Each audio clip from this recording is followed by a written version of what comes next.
Welcome back. So మనం ఇప్పుడు వైజాగ్ నుంచి యార్లగడ్డ వెంకన్న చౌదరి గారు ప్రస్తుతం మనతో పాటు లైవ్ లో ఉన్నారు. వెంకన్న చౌదరి గారు, ఇందాక కిరణ్ గారు అన్నారు ఇక్కడ హైదరాబాద్ కు ఎంత ఆపర్చునిటీ ఉందో అక్కడ వైజాగ్ కూడా డెవలప్మెంట్ అంతే ఆపర్చునిటీ ఉంది. So next biggest city Vizag అయ్యే అవకాశం ఉంది అని అంటారు. సో వైజాగ్ లో పరిస్థితి ఎలా ఉంది, మీరు ఒప్పుకుంటారా దీనికి? తప్పనిసరిగా నేను ఏకీభవిస్తున్నానండి. ఓకే, మనం ఫైనాన్షియల్ క్యాపిటల్ గా రేపొద్దున ఏది జరిగినా గానీ, ఎటువంటి పరిస్థితి జరిగినా గానీ, మరి మా సమైక్యాంధ్ర అనేటువంటి ఉద్యమం గత 3 రోజులుగా నడుస్తుంది. అది ఎటు దారి తీసినా గానీ రేపొద్దున ఫైనాన్షియల్ క్యాపిటల్ గా అయ్యేటువంటి పరిస్థితి విశాఖపట్నానికి చాలా ఎక్కువగా ఉంది. సో ఆబ్వియస్ గా రియల్ ఎస్టేట్ డిమాండ్ తప్పనిసరిగా పెరుగుతుంది. విశాఖపట్నంకి ఇప్పటికే సిటీ ఆఫ్ డెస్టినీ అని, టూరిజం సిటీ అని, కాబోయే ఐటీ హబ్ అని, ఇప్పుడు మాకు శివారులో ఉన్నటువంటి పైడి భీమవరం కానివ్వండి, విజయనగరంలో ఉన్నటువంటి నగరాల్లో ఈ ఐటీతో పాటు ఫార్మా కూడా బాగా డెవలప్ అవుతా ఉంది.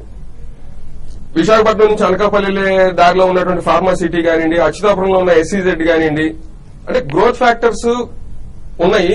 ఇటువంటి అనిశ్చిత స్థితిలో తప్పనిసరిగా రేపొద్దున రాబోయే రోజుల్లో పరిస్థితి ఎలాగున్నప్పటికీ ఫైనాన్షియల్ క్యాపిటల్ మాత్రం విశాఖపట్నానికి అయ్యే అవకాశాలు చాలా ఎక్కువ ఉన్నాయి.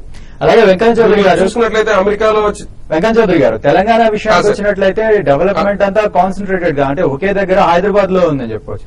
ఆంధ్రాలో చాలా సిటీస్ ఉన్నాయి. అంటే తర్వాత అభివృద్ధి చెందిన విజయవాడ కావచ్చు, కాకినాడ కావచ్చు, రాజమండ్రి కావచ్చు, ఒంగోలు కావచ్చు, ఇలా చెప్పుకోవడానికి చాలా సిటీలు ఉన్నాయి. సో వీటన్నిటిలో కూడా రియల్ ఎస్టేట్ పరిస్థితి పెరిగే అవకాశం ఉంటుంది కదా. డిమాండ్ ఎలా ఉంది అక్కడ?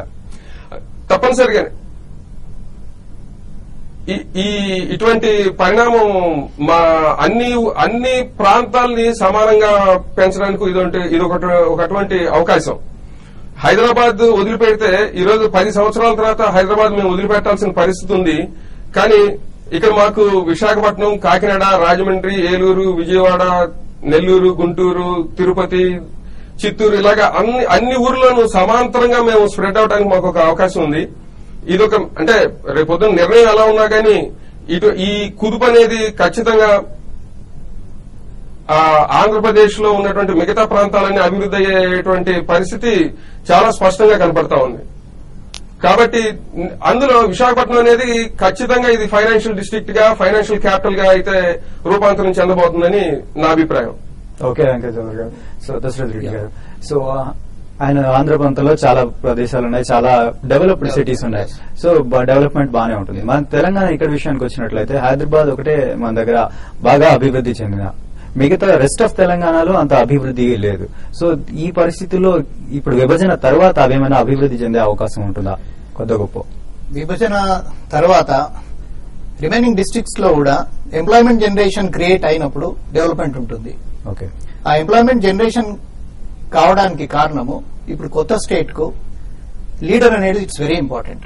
ఓకే, ఇన్ఫ్రాస్ట్రక్చర్ ఫెసిలిటీస్ అవన్నీ హైదరాబాద్ లో ఉన్నాయి. ఇప్పుడు మీరు తీసుకుంటే వరంగల్ తీసుకున్నా, నిజామాబాద్ తీసుకున్నా, కరీంనగర్ అనుకోండి, ఈ ప్లేసెస్ లో అన్నిట్లో 2 టైర్ సిటీస్ ని డెవలప్ చేయాలంటే ఎంప్లాయ్మెంట్ జనరేషన్ క్రియేట్ చేస్తే డెఫినెట్ గా గ్రో అవుతుంది. అండ్ ఇప్పుడు మీరు ఆంధ్రలో తీసుకుంటే ఇప్పుడు హైదరాబాద్ ఆల్రెడీ డెవలప్ అయి ఉన్నది, ఇంకా డెవలప్ అవుతుందంటే మనం మాట్లాడుకుంటున్నాము. ఆంధ్రాలో క్యాపిటల్ ఒకసారి డిక్లేర్ అయిన తర్వాత ఆంధ్రాలో డెవలప్మెంట్ మాత్రం అతి వేగంగా జరుగుతుంది. ఎందుకంటే it is a scientific thing, because new capital is going to form there. ఒకటి first point. Second point, new capital development అయ్యేటప్పుడు the growth is very fast because it is starting from the scratch. So దాంతో ఏమైతుందంటే whether it is we don't know whether they are going to declare Vizag, Ongole or Guntur, Tirupati, we don't know. ఏది ఎక్కడ declare చేసినా capital బాగా develop అవుతుంది. Capital తో పాటు Vizag develop అవుతుంది, తిరుపతి డెవలప్ అవుతుంది, గుంటూరు డెవలప్ అవుతుంది, రాజమండ్రి, కాకినాడ. ఎందుకంటే ఒక advantage for Andhra reason is it is having about 970 kilometers sea connected area is there. They are having coastal area is there. 3 or 4 already ports are there, and they are well connected with railways. And these are all the reasons why there will be a spurt and development in the second capital. So Hyderabad కు లేని ఒక advantage వాళ్ళకి advantage ఉంది. And we expect, because మనం అందరం తెలుగు జాతికి సంబంధించిన వాళ్ళము, రెండు స్టేట్స్ హ్యాపీగా ఉండాలంటని, అక్కడ గ్రోత్ కావాలి ఇక్కడ గ్రోత్ కావాలంటని మా కోరికండి. ఓకే, సో కిరణ్ గారు, గత 4 ఏళ్లుగా చూసుకుంటే Hyderabad already developed city, so no doubt in that.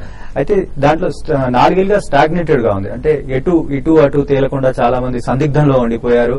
ఇప్పుడు క్రిసిల్ చెప్పిన దాని ప్రకారం కూడా చాలా ఆక్యుపై చేసుకోవాల్సినవి ఖాళీగా ఉండిపోయాయి. సో ఒక రూమర్ కూడా ఏంటంటే తెలంగాణ విడిపోయిన తర్వాత హైదరాబాద్ లో ల్యాండ్ రేట్స్ తగ్గిపోతాయి. సో ఇలాంటి రూమర్స్ ఉన్నాయి. సో ఏం జరగబోతోంది ఇప్పుడు హైదరాబాద్ లో? the 4 years నుంచి స్టాగ్నేటెడ్ ఆర్ కొంచెం గ్రోత్ కొంచెం స్లో అయిందన్న విషయం ఫ్యాక్ట్ అండి, అది అందరికి తెలుసు. సో దీనికి 2 రకాల ఫ్యాక్టర్స్ ఉన్నాయి. ఒకటేమో ఇంటర్నల్ ఇన్వెస్టర్స్ ఉంటారు, ఇంకోటి ఎక్స్టర్నల్ ఇన్వెస్టర్స్ ఉంటారు. ఎక్స్టర్నల్ ఇన్వెస్టర్స్ ఎక్కువగా కమర్షియల్ ఇన్వెస్ట్మెంట్ మీద ఎక్కువ చేస్తుంటారు, రెసిడెన్షియల్ ఉండదండి. సో కమర్షియల్ స్పేస్ ఏదైతే ఉందో, ఐదర్ కమర్షియల్ అంటే ఐటీ సెక్టర్ అయి ఉండొచ్చు, లేదా డిఫరెంట్ ప్లేసెస్ నుండి ఫ్యాక్టరీస్ కానీ, లేదా హార్డ్వేర్ పార్క్స్ అనుకోండి, బయోటెక్నాలజీ అనుకోండి, ఇలా ఏదో ఒక ఇన్వెస్ట్మెంట్ ఆప్షన్ తోటి బికాస్ ఆఫ్ స్ట్రాటజిక్ లొకేషన్ అనుకోండి, ఇక్కడ ఉన్నటువంటి ఎడ్యుకేషనల్ క్వాలిఫైడ్ ద ప్రొఫెషనల్స్ దొరకడం అనుకోండి, వాళ్ళు రావాలనుకున్నప్పుడు ఇది ఒక చాలా మేజర్ ఫ్యాక్టర్. మ్యాన్ అవర్స్ దెబ్బతింటున్నాయి, బంధువులు ఉంటున్నాయి, ఇవన్నీ కూడా చాలా ఫ్యాక్టర్ అయింది. అది తప్ప ఇంకేం లేదు. అంటే దానికంటే ముందు మనకు రెసెషన్ కానీ ఇవన్నీ కొన్ని ఫ్యాక్టర్స్ ఉంది తప్ప, దాని తర్వాత హైదరాబాద్ గ్రోత్ ఆపడానికి ఓన్లీ లోకల్ పొలిటికల్ డిస్టర్బెన్స్ తప్ప ఇంకేం లేదండి అక్కడ. సో ఇప్పుడు ఆ క్లారిటీ ఉంది కాబట్టి బయట నుంచి చూసే వాళ్ళకు, మనకు ఇంటర్నల్ గా ఈ ఎమోషనల్ కనెక్టివిటీ ఉంది, ఎమోషనల్ స్ట్రగుల్ నడుస్తుంది. బట్ బయట నుంచి చూసే వాళ్ళకి మటుకు వీటన్నిటితో సంబంధం లేదు. So what is required for them is, మేము అక్కడ ఇన్వెస్ట్ చేస్తాము, మాకు కావాల్సినటువంటి మ్యానవర్స్ అక్కడ దొరుకుతాయి. ఓకే, సో మాకు ఎలాంటి సమస్యలు లేకుండా మేము ముందుకు వెళ్ళిపోవచ్చు అనేటువంటిది ఉంది. 2 ఫ్యాక్టర్స్ ఉన్నాయి. ఒకటి ఈ పొలిటికల్ డిస్టర్బెన్స్ అనుకోండి, 2 పవర్. ఫార్చునేట్లీ ఈ ఇయర్ ఉన్నటువంటి మాన్సూన్ గుడ్ మాన్సూన్ తోటి ఇది కానీ అట్లీస్ట్ పవర్ ప్రాబ్లం కూడా కొంచెం తగ్గొచ్చు అనేటువంటి ఒక మన భావన మనకుంది. సో ప్రైవేట్ ఈక్విటీ కానివ్వండి, లేకపోతే డెట్ కాంపోనెంట్ లో కానీ బయట ఎవరైనా బయట నుంచి రావాలనుకుంటే, లేదా ఇన్వెస్టర్స్ రావాలనుకుంటే, మేజర్ గా ఈ డిస్టర్బెన్స్ అనేది పోయింది కాబట్టి, కొంత తగ్గింది కాబట్టి, హైదరాబాద్ లో ఆ ఫ్యాక్టర్ లేదు కాబట్టి ఈ రోజున డెఫినెట్ గా వాళ్ళంతా ఇప్పుడు ఇక్కడ హైదరాబాద్ కు వచ్చే ఛాన్సెస్ ఉన్నాయి. ఓకే, సో హైదరాబాద్ కాదు, in fact Hyderabad is a landing place. ఇక్కడ నుండి వాళ్ళు ఆంధ్రప్రదేశ్ లో ఎక్కడ పెట్టుకోవాలనుకున్నా కూడా ఇంతకు ముందు ద స్టేట్ క్యాపిటల్ లో ప్రాబ్లం ఉన్నప్పుడు స్టేట్ లో ఉన్నటువంటి మిగతా ఏ టైర్ 2, టైర్ 3 సిటీలో కూడా ఎంటర్ కారండి. ఎందుకంటే క్యాపిటల్ డిస్టర్బెన్స్ లేకుండా ఏదో ఒక ప్రాంతానికి ఉన్నప్పుడు హైదరాబాద్ లో వచ్చే ఛాన్సెస్ ఉంటాయి. బట్ హైదరాబాద్ లో డిస్టర్బెన్స్ ఉన్నప్పుడు అది మిగతా రాయలసీమ, తెలంగాణ, ఆంధ్రాలో ఎక్కడ కూడా ఆ గ్రోత్ అనేది ఆగిపోయిన సిచ్యువేషన్ మనం చూసాం. బట్ ఇప్పుడున్నటువంటి కండిషన్ లో మటుకు ఇప్పుడు వస్తున్నటువంటి లాస్ట్ 1 వీక్ 10 డేస్ లో వస్తున్నటువంటి సిగ్నల్స్ కానీ, లేకపోతే బయట వస్తున్నటువంటి రిపోర్ట్స్ ని కూడా ఇంటర్నేషనల్ ఏజెన్సీస్ ఏ రిపోర్ట్స్ గుడ్ ఇన్వెస్ట్మెంట్ ప్లేస్ అంటారు. Very good investment. అయితే దశరథ్ రెడ్డి గారు చెప్పారు, ఇంటర్నల్ పెట్టే వాళ్ళు ఉంటారు, ఎక్స్టర్నల్ బయట నుంచి వచ్చి పెట్టే వాళ్ళు ఉంటారు. సో మన ఆంధ్రప్రదేశ్ కు చూసుకున్నట్లయితే ఇప్పుడు స్టేట్ విడిపోయింది. సో 10 ఏళ్ల తర్వాత అయినా కూడా ఒక సెపరేట్ వాళ్ళ క్యాపిటల్ ఉంటుంది. సో స్టిల్ ఆంధ్ర నుంచి కానీ, రాయలసీమ నుంచి కానీ యాజ్ ఇన్వెస్ట్మెంట్ హైదరాబాద్ లో పెట్టే వాళ్ళు ఉంటారంటారా? వాళ్ళు యాజ్ ఇట్ ఈస్ హైదరాబాద్ లో పెట్టే వాళ్ళు ఉంటారండి. ఎందుకంటే న్యూ క్యాపిటల్ అక్కడ వస్తుందంటని చెప్పి గ్రోత్ ఎక్కువ ఉంటుంది, ఫాస్ట్ ఉంటుంది. బట్ ఇక్కడ ఏంటంటే ఆల్రెడీ ఇన్ఫ్రాస్ట్రక్చర్ ఫెసిలిటీస్ అన్ని ఉన్నందుకు, అది కాకుండా ఒక హిస్టరీ ఉందండి హైదరాబాద్ కు. If you take about 400-500 years back నుంచి చూసినా కూడా మన దగ్గర పర్షియన్స్ ఉన్నారు, ఆఫ్ఘనిస్తాన్స్ ఉన్నారు, అది కాకుండా సింధీస్ ఉన్నారు, మార్వాడీస్ ఉన్నారు, పంజాబీస్ ఉన్నారు, మలయాళీస్ ఉన్నారు. వాళ్ళందరికీ ఎలా అయిపోయిందంటే this has become a home town. వాళ్ళందరూ ఇక్కడ హైదరాబాద్ ఒక్కసారి వచ్చిన తర్వాత they don't want to leave this place. Weather condition is also one of the reason. And people are very friendly. ఇంత అటాచ్మెంట్ ఉన్న హైదరాబాద్ 5th మెట్రోపాలిటన్ సిటీలో ఇంత బెస్ట్ సిటీ అనేది ఎక్కడ లేదండి, with all the infrastructure. So 10 years తర్వాత కూడా అక్కడ స్టేట్ కూడా బాగానే డెవలప్ అవుతుంది, ఇక్కడ కూడా బాగానే డెవలప్ అయ్యే ఛాన్స్ ఉంటుంది. Because already existing is there and it has got some history. So definitely I hope both the states will grow with a faster speed. And భారతదేశంలోనే మనము 1 and 2 స్టేట్ అంటే ఉంటే బాగుంటుంది అంటే నా కోరిక. ఓకే, సో వెంకన్న చౌదరి గారు, ఓకే సార్, ఇప్పుడు మన ఇక్కడ కిరణ్ గారు చెప్పింది కానీ, దశరథ్ రెడ్డి గారు చెప్పింది కానీ, హైదరాబాద్ అంటే ఇంకా డెవలప్ అయిన ఏరియా, ఇంకా డెవలప్ అవుతుంది. సో మీకు అక్కడ ఒక స్పెషల్ క్యాపిటల్ వచ్చినా కూడా హైదరాబాద్ ఇన్వెస్ట్మెంట్ అనేది ఇంకా ఒక బెటర్ ప్లేస్ గానే ఉంటుంది. సో అలాంటి టైంలో ఆంధ్ర చెందిన వాళ్ళు కానీ, రాయలసీమకు చెందిన వాళ్ళు కానీ అక్కడ ఇన్వెస్ట్ చేస్తారు, క్యాపిటల్ గా అది ఉంటుంది. బట్ స్టిల్ ఒక ఇన్వెస్ట్మెంట్ ప్లేస్ గా హైదరాబాద్ ను చూస్తారా? హైదరాబాద్ లో డబ్బులు పెట్టొచ్చు అంటారా?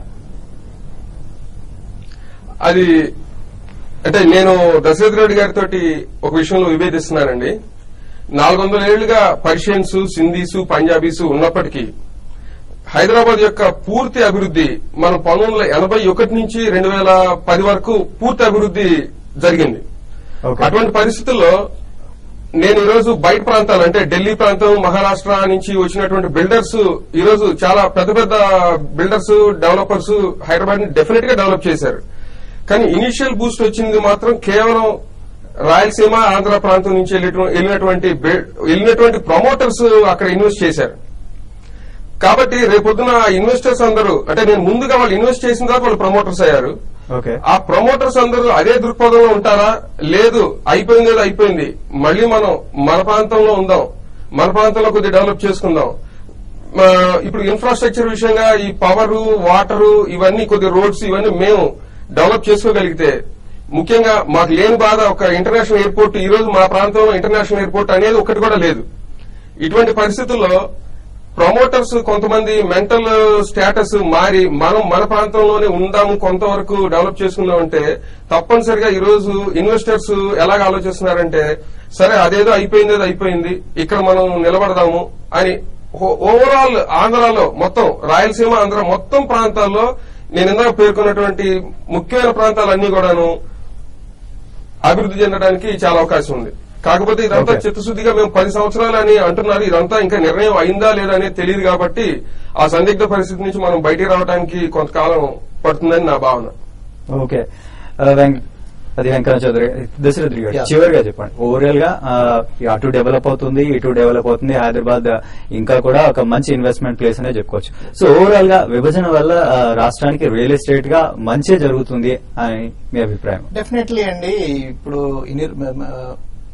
ఫర్ 4 or 5 years నుంచి మనం చూసుకుంటే టోటల్ అన్సర్టనిటీ ఉండే హైదరాబాద్ లో ఒకసారి అన్సర్టనిటీ ఉన్నప్పుడు, క్యాపిటల్ లో అన్సర్టనిటీ ఉన్నప్పుడు ఆంధ్రప్రదేశ్ కు వచ్చే డబ్బులన్నీ బెంగళూరు, చెన్నై పోయినాయి. ఈ అన్సర్టనిటీ అనేది తొలగిపోయినది. And definitely growth will be very fast. ఈ 4-5 years గ్రోత్ కూడా within 1 or 2 years pick up అవుతుంది. హైదరాబాద్ లో పికప్ అవుతుంది.